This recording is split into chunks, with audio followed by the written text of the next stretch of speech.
السلام علیکم ورحمۃ اللہ وبرکاتہ۔ دوستو، جب انسان مایوس ہوتا ہے تو اس کو کسی اور کی محبت بھی ہمدردی میں ملی بھیک لگتی ہے۔ ایسے میں وہ اکثر دوسروں کے جذبات کو ٹھیس پہنچا دیتا ہے۔ خود سے مایوسی ہمیں سب سے دور کر دیتی ہے۔ یہ انسان کو ایک ایسی اندھیر نگری میں پہنچا دیتی ہے کہ ارد گرد کی ساری روشنی ماند پڑ جاتی ہے۔ ہم میں سے کسی کی زندگی پھولوں پر نہیں گزرتی کہ ہم یہ توقع رکھیں کہ کوئی بھی غم ہمیں چھو کر نہیں گزرے گا۔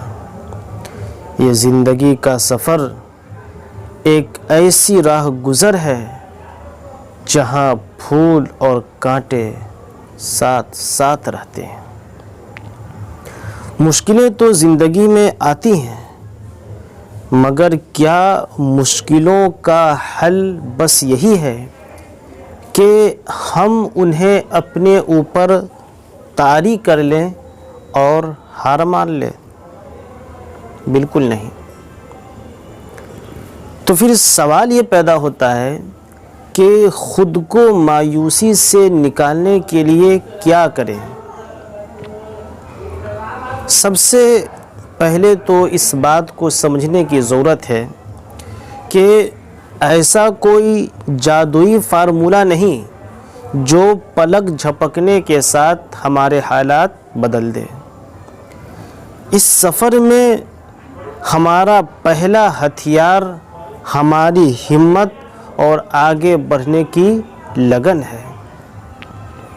اس سوچ کے ساتھ سفر کا آغاز کرنا ہے کہ اب پیچھے مڑ کر نہیں دیکھنا ہے، کیونکہ جو گزر گیا اس کو بدلنا ہمارے اختیار میں نہیں ہے۔ مایوسی، خود ترسی، بد اعتمادی، یہ ساری کیفیات انسانی مزاج کا حصہ ہیں۔ ان میں صرف آپ ہی نہیں، ہر انسان کبھی نہ کبھی مبتلا ضرور ہو جاتا ہے۔ اہم یہ ہے کہ آپ ان احساسات کو خود پر طاری نہ ہونے دیں۔ کیا کسی کی زندگی میں خوشی ہمیشہ کے لیے ٹھہری ہے؟ نہیں۔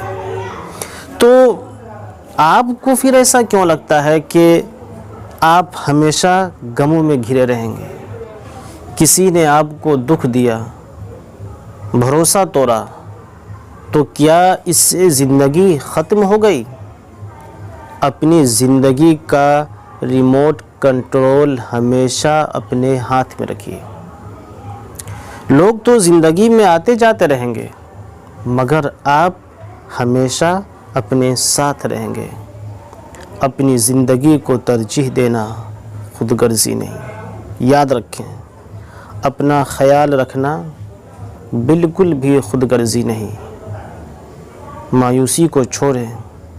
مایوسی انسان کو اللہ کی رحمت سے دور کر دیتی ہے۔ امیدوں کے ساتھ جینا سیکھیں۔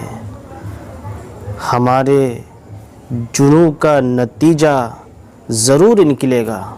ہمارے جنوں کا نتیجہ ضرور نکلے گا۔ اسی سیاہ سمندر سے نور نکلے گا۔ السلام علیکم ورحمۃ اللہ وبرکاتہ۔ اپنی دعا میں یاد رکھیں۔